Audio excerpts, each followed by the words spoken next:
Hello बच्चों, let's read this question. The question is, two elements A and B have atomic number 16 and 19 respectively. Write down the formula of compound formed between A and B. तो यहाँ पे हमारा की concept क्या होगा? अगर हम बात करें वैलेंस इलेक्ट्रॉन्स की,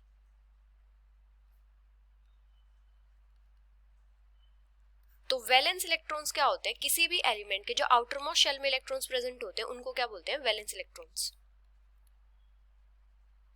Present in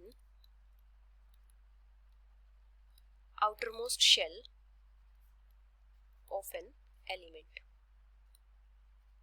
और जो वैलेंस इलेक्ट्रॉन्स होते हैं ये क्या करते हैं? बॉन्ड फॉर्मेशन में भी पार्टिसिपेट करते हैं. Participate in bond formation. अभी यहाँ पे फर्स्ट एलिमेंट का एटॉमिक नंबर कितना दिया है? 16. मतलब इसमें टोटल नंबर ऑफ इलेक्ट्रॉन्स कितने हैं? 16 इलेक्ट्रॉन्स. तो इसकी इलेक्ट्रॉनिक कॉन्फ़िगरेशन क्या होगी? 1s2, 2s2, 2p6, 3s2, 3p4. A में total number of valence electrons कितने हैं? 6 इलेक्ट्रॉन्स. क्योंकि इसके आउटरमोस्ट शेल में कितने इलेक्ट्रॉन्स प्रेजेंट है? 6 इलेक्ट्रॉन्स.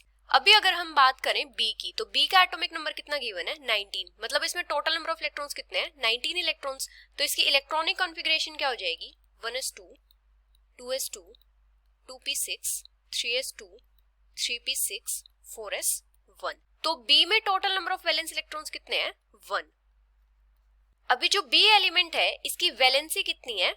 1. ये क्या करेगा? ये एक इलेक्ट्रॉन को इजीली लूज कर देगा और उसके बाद स्टेबल ऑक्टेट कॉन्फ़िगरेशन अटेन कर लेगा. अभी अगर हम बात करें A की, तो A की इलेक्ट्रॉनिक कॉन्फ़िगरेशन किस टाइप से थी? 1s2, 2s2, 2p6, 3s2, 3p4.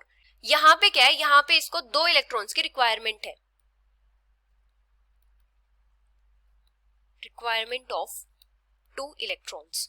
अगर ये कहीं से 2 इलेक्ट्रॉन्स गेन कर लेगा तो यहाँ पे क्या हो जाएगा? इसका ऑक्टेट कंप्लीट हो जाएगा. To complete the octet. तो जो A एलिमेंट है इसकी वैलेंसी कितनी है? 2.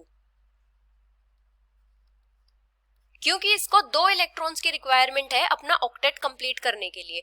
अभी यहाँ पे जब कंपाउंड फॉर्म होगा तो क्या होगा? एक एलिमेंट तो इलेक्ट्रॉन लूज करेगा और एक एलिमेंट इलेक्ट्रॉन्स गेन करेगा.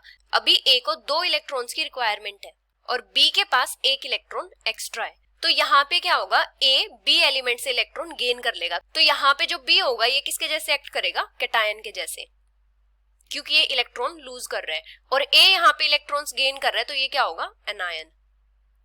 तो जो कंपाउंड फॉर्म होगा उसमें क्या होगा? 2 एटम्स तो B के होंगे और एक एटम होगा A का. तो जो हमारा कंपाउंड का फॉर्मूला होगा वो किस टाइप से हो जाएगा? B2A. Formula of compound.